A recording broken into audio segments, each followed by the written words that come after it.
R15 কেনার আগে 2 minute সময় দাও, না হলে ভুল ভার্সন নিয়ে পরে আফসোস করতে পারো।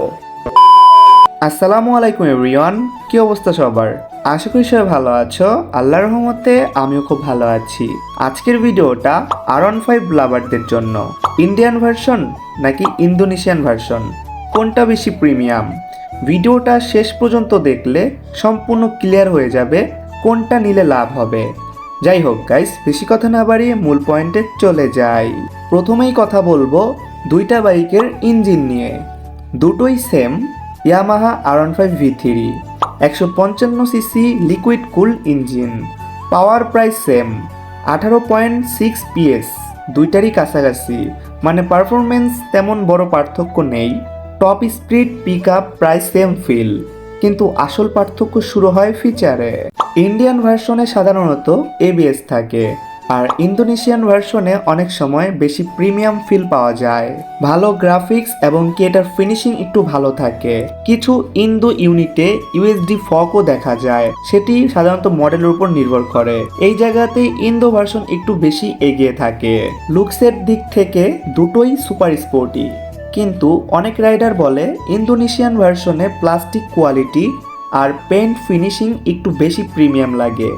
তবে পার্থক্য বড় না, চোখে পড়ার মতো ছোট ডিটেইল। বাংলাদেশে সাধারণত ইন্ডিয়ান ভার্সন বেশি পাওয়া যায়, কারণ এটির পার্টস অ্যাভেলেবেল থাকে। ইন্দো ভার্সন পাওয়া যায়, তবে এটির পার্টস সচরাচর অ্যাভেলেবেল পাওয়া যায় না, পাওয়া গেলেও অনেক দৌড়াদৌড়ি করতে হয়। তো প্রশ্ন হলো কোনটা নিব তাহলে? যদি চাও সহজ মেইনটেন্স আর কম ঝামেলা, তাহলে ইন্ডিয়ান ভার্সন। আর যদি চাও ইউনিক লুক আর একটু বেশি প্রিমিয়াম ফিল, তাহলে অবশ্যই ইন্দো ভার্সন। কোনটা নিতে চাচ্ছ কমেন্টে জানিয়ে দিবে। ইনশাল্লাহ আমি নেক্সট ডে সেই বাইক নিয়ে ভিডিও আনার ট্রাই করব। যাই হোক গাইস, ভিডিওটা ভালো লাগলে লাইক করে দিবে, চ্যানেল সাবস্ক্রাইব করে পাশে বেল আইকনটি অল করে দিবে। তোমরা কোন কোন বাইক পছন্দ করো বা কোন কোন বাইক কিনতে চাচ্ছ, এটা অবশ্যই আমাকে জানাবে, আমি সেই ভিডিও দেওয়ার ট্রাই করব। এখন যদি বলি এই দুইটা বাইকের প্রাইস কত বর্তমান সময়ে, ব্র্যান্ড নিউ আর ইউজ। R15 V3 ইন্ডিয়ান অফিসিয়ালটা বর্তমানে চলতেছে 5,21,000 টাকা। এইটাই যদি তোমরা ইউজড মার্কেটে কিনতে চাও, তাহলে তোমার মডেল অনুযায়ী দামটা আসবে। যদি তুমি 2025-এর মডেল কিনো, তাহলে কিন্তু তোমাকে গুনতে হবে 4,50,000-এর উপরে। আর যদি তুমি মডেল আরও কমিয়ে নাও, ধরো যদি 2020-এর মডেল কিনো, তাহলে তুমি ইন্ডিয়ানটা নিতে পারবে 2,70,000 থেকে 3,00,000 টাকার মধ্যে।